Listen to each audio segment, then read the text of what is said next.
welcome to episode 67 of the Youth Squad Legends series with Wrexham. Whoa, what a handful of days. The big news, Noodle is doing very well after his operation, being a lot stronger than what we all expected in the house, so that's double thumbs up. More recently, my PC's gone a little bit haywire, so I've had to reset the entire system. Everything's running smoothly so far, but if there's a couple of technical issues this episode, then we know why that's the case.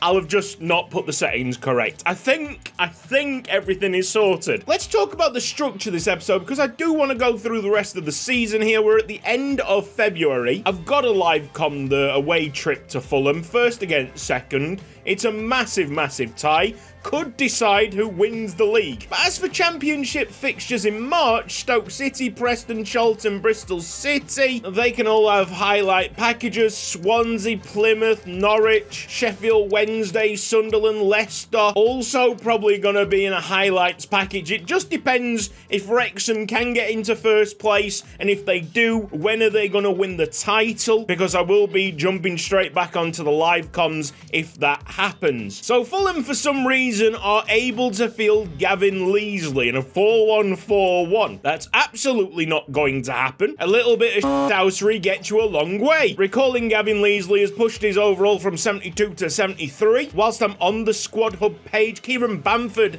has received a big offer from FC Lugano, 8.5 million that's been accepted, but we haven't seen any confirmation of that deal just yet. Gwynfor Owen is ready to turn into a central defensive midfielder, same overall. We're going to start improving Alan Richards' finishing by training him up as a striker. And finally, a big congratulations to Victor Lestoza, who was player of the episode last episode. His potential goes up to a mighty 91. By the end of this episode, you'll be sick of hearing Victor Lestoza's name. Now then, fresh install, we've had to update FC, which means we've had to update all the mods. The gameplay mod is now up to version 21. It is looking a bit more tricky. The passing in general has been downgraded, in my opinion. I've just seen it in the news that Mizajan's not happy with his game time, so he plays centre-back alongside the great Danny Binns. A lot of neutral faces. I don't know whether or not I should be worried. Anything other than a loss here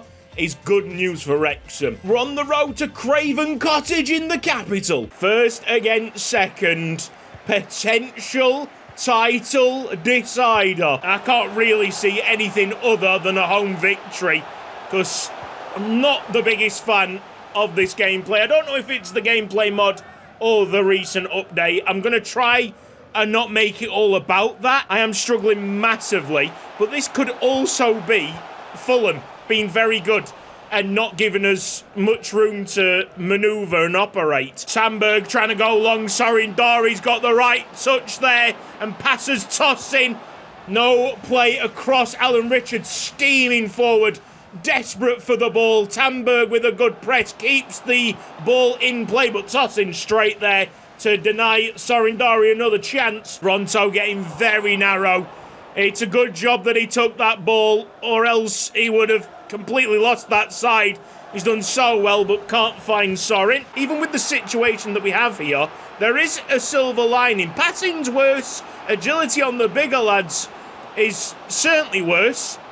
And all in all, it's not as fluid, but that will work in Benzemaker's favour, because we'll have to heavily rely on him to get the ball forward, to drive the ball forward with his dribbling ability. Some points in this match will be desperate. We will have significant backs to the wall. But there's another part of me that's quite hopeful that we're going to see the return of That's Right. Look at the touches that my players are making. Absolutely shambolic. Cross in. Yes, Tamberg. Thought Alan Richards was going to get a touch there. Socko, Lestoza, edge of the box. Oh, big smash! Big smash, Victor Lestoza! The away side lead. It's the big Brazilian, the most clutch player in this side, with an absolute thunderbolt right at the end of the first half. That'll get the blood pumping a little bit. Tossing is far too good to be a centre-back in the Championship. But when you're facing up against a centre-back like that, long shots are on. Long shots might be your only opportunity. That's filled us with a bit of confidence. Benzemaker Oh, filthy. It's a seal dribble by the Hungarian. Goes down. Looks clean, but there's a free kick on the way. Surely it's not even more great stuff by Victor Lestoza.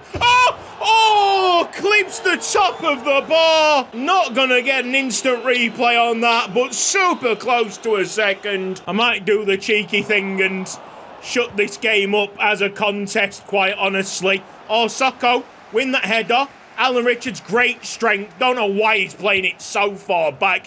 Mizidjan in Toronto. Lestoza getting mocked by two men. Possession's been good here. Ronto, Lestoza, another edge of the box. Screamer, maybe. Oh, he's giving it a rate go. This half, strangely, has been so different. We got Fulham having a nasty-looking injury here. It's been all Wrexham. They can't get out their half. So as much as I'm considering going to a defensive formation, what we've got right now is working, and we don't want to apply unnecessary pressure. Turned by Maka. William Ronto in tons of space. The crossing, not bad. Tamberg just doesn't connect with it. Once again, it's Wrexham with the ball. It's Wrexham with all the possession. What have I been talking about? The passing's actually been absolutely fine in this half. Mizidjan and Ronto both charge into the ball. Maka joining in the defensive effort. Lestoza not wanting anyone to turn easily. Oh, what a stop by Danny Binns. Not only to get like a body part to it, but he controlled the ball. 15 minutes to go in this tight contest. No substitutions yet. That might change very quickly. Sarindari's offside gives me a chance. Tight marking, guys. They are going to try and use the wings. They're going to try and use the speed advantage. Huge moment in the season. Corner kick to Fulham. The goalkeeper is up.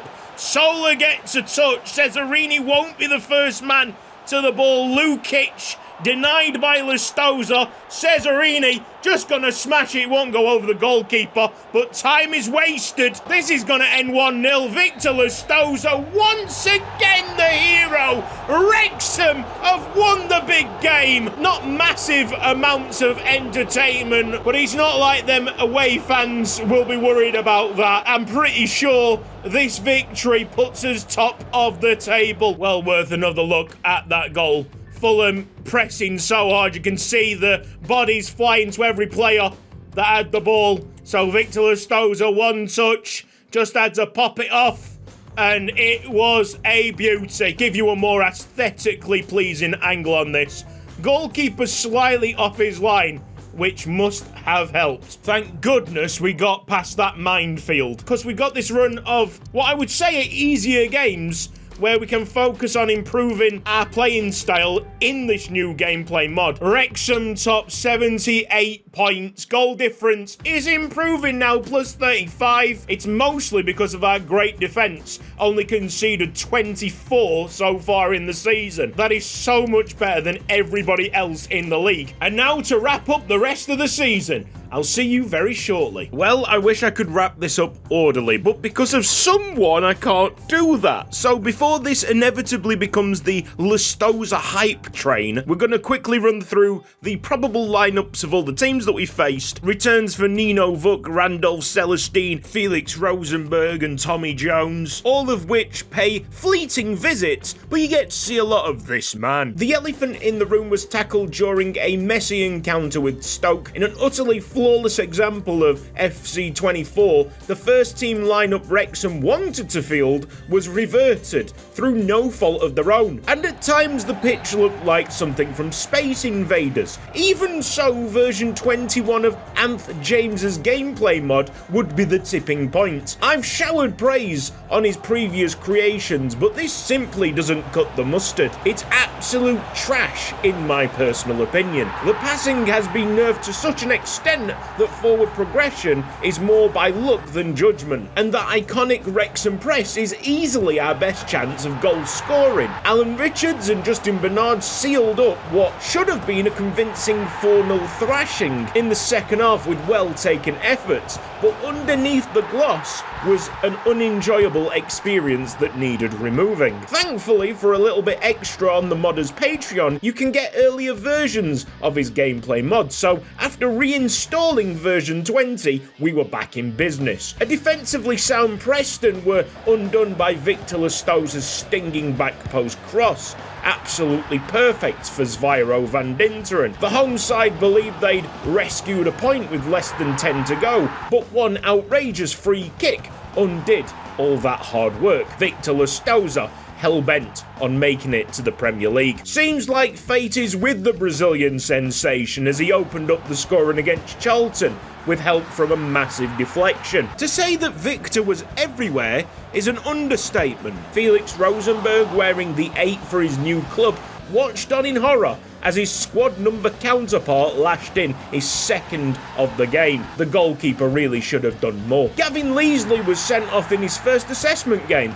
Way to go, mate. He was probably ashamed to be on the pitch with such greatness. Fatty gobbled up a consolation for the addicts as time was running down, but the day belonged to the Red Dragons. Mid-table Bristol City was a far tougher opponent, with Sorin Dari and Zviro van Dinteren having abysmal outings. The pairings simply don't make the right runs anymore. A change to Cesarini at the end of the game opened play up for Listowza, who predictably hammered in a winner. Giacomo turned well and expertly dispatched a second to make the scoreline look a little bit more comfortable. Drink it in, because this would be the last person other than you-know-who to score for a whole sodding month. Swansea City would be the next victims of the Listowza roadshow, but not before Yates combined with Ronaldo Vieira to get the Swans off to the best possible start. Listowza was pushed up into an attacking midfield role to salvage the game, and he went to work immediately. A raking pass to Ben Smacker won Wrexham a spot kick, and with the talisman over the ball, there's only going to be one result. Minutes later, Listowza won the team a free kick. Same old, same old. The he's him mentality has infested this geezer's brain. With 7 to play, Wrexham was steaming away, and in an equally house move, Fulham tried to approach Jang Sung Chan. Hilarious, lads, really. Against Plymouth, the boss attempted the old Frank Carrasco formation to make Victor the focal point. This was quickly scrapped in game, as having only one defensive midfielder is unhinged carnage that my heart can't take much of. So putting all the eggs into one basket, the Brazilian was told to play up front in some kind of Obby Jackers style Hail Mary. One can only imagine what the other incredibly skillful, soon-to-be Premier League players were thinking when hearing their manager tell them to just pass to Victor. The streets haven't seen this level of domination since Adel Taarabt. A ridiculous penalty call and preceding equaliser would only serve to make Listowza's second look greater, more majestic, more mental. This right here is the most astonishing carry ever witnessed. 4th place Norwich were the big test, and with Listowza needing respite, canary lips were being licked. Canaries don't have lips, but you get the point. Wrexham looked wobbly for the first time in eons, and yet, with no steam in the engine, with no energy in the legs, Victor Listowza still managed to squirm in the only goal of the game. This man was finding ways to win where his teammates couldn't. He was the only name on everyone's lips, not just in England, but through world football, hotly tipped to be a future Galactico. Sheffield Wednesday stood no chance, blown away by raw power. A single goal, all that was needed to ensure victory, and a 3-digit points total for Wrexham. Victory over Sunderland would put us on the very brink. Tamberg went close before Listowza put his head down and went for glory himself. This was a man absolutely obsessed with promotion, his second and even greater example of the monster that lies beneath. Zlatan-esque, and a visual representation of how many levels above Listowza is operating on. The goal embargo was lifted on the other players emphatically by Gwynfor Owen, who took out frustrations of previous seasons on a strike that nearly reached Mach 1. Bent Smacker would add to a marvellous day as the party got started in North Wales. That's right. I know it's been very focused on one single player, and for good reason, but I would like to acknowledge the fantastic job Gary Kinsey is doing in the net. Save after save strengthens his grip on the #1 spot. With many recent academy graduates sold off due to lack of character, Bamford and Smatov the most recent examples, it's so pleasing that great players can still emerge late on given the right environment. All of that has left us 3 games away, 6 points ahead, an incredibly healthy lead, and we've got Leicester City next. Time for some revenge. They are improving as a side. Samuel Solis might be helping out that cause. Won 3 of their last 5 games. Wing play football. Stickler Stozer up there. Richards in the middle. Cesarini returns to right back. Leicester City against Wrexham. Oh, it'd be an utterly perfect way to send off the season. Winning against the Foxes, winning against the team that broke our hearts last season. Charge! Macca's got the ball and fed it into Victor Lestoza. He's done well to find Sorindari, edge of the box, Kinalis. Ioka's onside and hits the base of the post. Great closing down by Kinalis. Off goes Sorindari. No one's there ahead of him. Well, it could be a one-on-one chance, or it could set up Victor Lestoza. 1-0. We're on our way. Boys, the Premier League beckons. Let's hear a haiku from Yuko Ike. Welcome to Yuko Ike's Haiku Chronicles with your host, Yuko Ike. I got a haircut. My head was shaved clean to look like Jason Statham. Lestoza interception. High up the field, Sorindari will use Canalis and Alan Richards here. Everything's slowed down, calmed down for the moment. Sonko, runs into a brick wall. Gwyn throw-ins, not wanting to entertain that great delivery. What's Kinsey doing?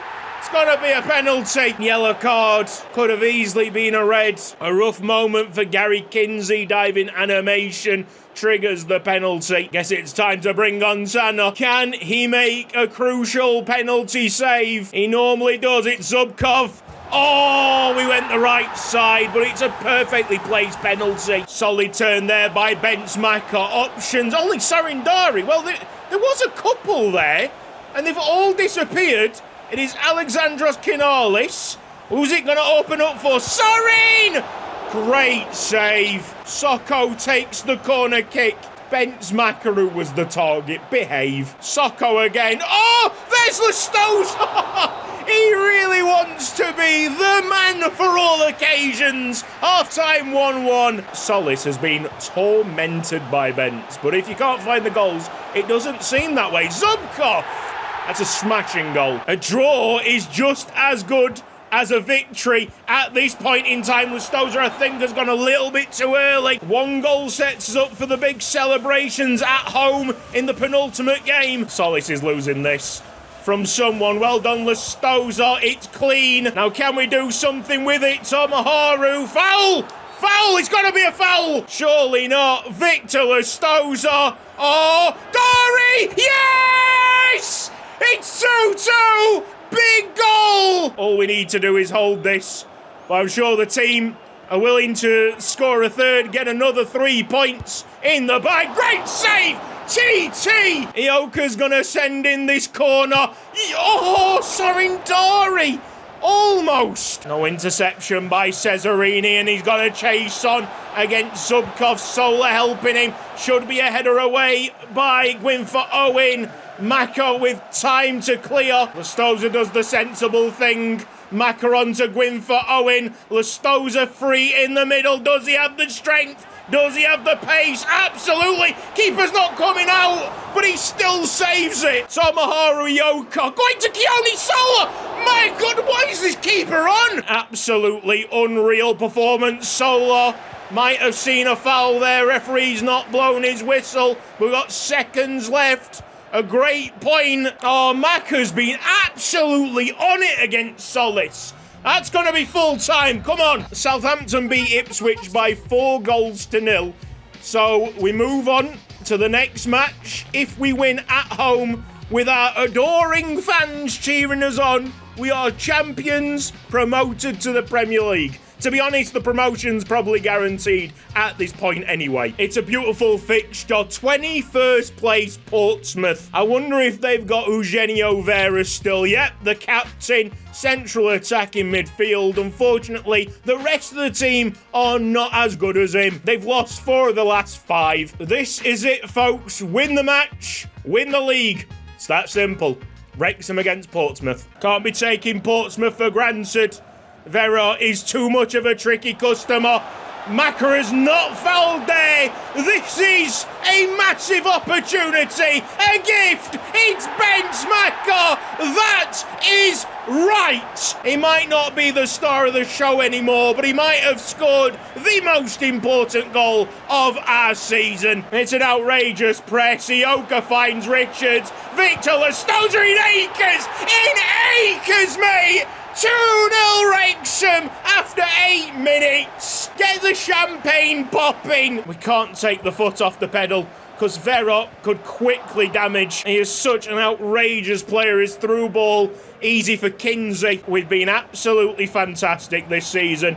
Not a single person can say we don't deserve it. Towler's going to get himself into trouble if he doesn't pass it off. It's such a structured performance that just spells danger for Portsmouth everywhere they turn. But with Eugenio Vera in the side, they're always gonna guarantee goals. Back to it being a little bit nervy. The win probability's at 77% for Wrexham. We have won so many games this season on the single goal. 45 minutes away from winning the championship. Vera might be onside here, but he's bodied by Danny Binns. Smash up Kinsey. Alan Richards only has one target. Lestosa, unselfish. I think Maka could have gone down there. With the form that he's showing, should Lestosa have taken that shot himself? Impressive speed by Keone Sola. Vera's going to go down the line. Here's Yengi. Somehow gets past Sola, but not past Kinsey. Vera really is showing off now, making correct decision after correct decision. Well done. Too much standing around. Winfrey Owen should have made a standing tackle there. All of a sudden it's Portsmouth with a massive opening at the back post. Cotto 2-2. Second half has been Portsmouth's. We need another goal from somewhere. Our subs bench is looking rather weak, but Soko can bring some energy to the midfield. Mizidjan maybe for Sola. If Kinsey is dropped, Danny Binns takes the armband for the trophy lift. We need to score another goal. Goodness knows why Gary Kinsey has been named the captain anyway. Played so many games this season with the armband on. We're only at 70% pass accuracy. Not good enough. Soko with time. Who's the runner? It's Spencer Neal! Mate, could you imagine if he bangs this? Oh, he has! He has! Spencer Neal! Out of all the players, Spencer Neal comes back and wins us the championship! Oh yes, yeah, just soak that one right through your body, veins, muscles, arteries, your bones, your bone marrow, goes through all of it. Spencer Neal, that's iconic. We've done it. The end of the 90 minutes. Wrexham 3, Portsmouth 2. Spencer Neal, you are the man. What an epic ending, an epic story. So many surprises this season. And all's left to do is to watch the trophy lift. I'll let the webcam fade out here. Go on, Danny Binns, soak in the moment. I'll see you in a couple of minutes.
in that celebration, we even got a T-pose. This season really has had everything. No post-match interview for me. I'm off to drink a lot of alcohol. Don't drink and play FIFA, kids. There's confirmation of Wrexham being champions. 45 games played, 109 points. Southampton can't catch us. We have one more game left. This is against 4-2-3-1 wide Ipswich Town. Has absolutely no bearings on the league season, and that's a 0-0 draw. The last action was a booking for Danny Benz. Brilliant. So we end up with 110 points. Southampton and Fulham running as close. The most insane thing here is that Fulham might not find themselves promoted into the Premier League after all of this. We'll hand out all the awards and talk about statistics next episode. This has been Cutsy. Thank you ever so much for watching this epic episode of Youth Squad Legends. If you've enjoyed it, please give the video a like. If you've not subscribed around here yet, press the red box down below and hit the bell icon for mobile notifications. Big thanks to everybody on the right hand side to support me financially on Patreon. You can too, with the link down in the description box. Take care, everyone. See you next time. Bye bye.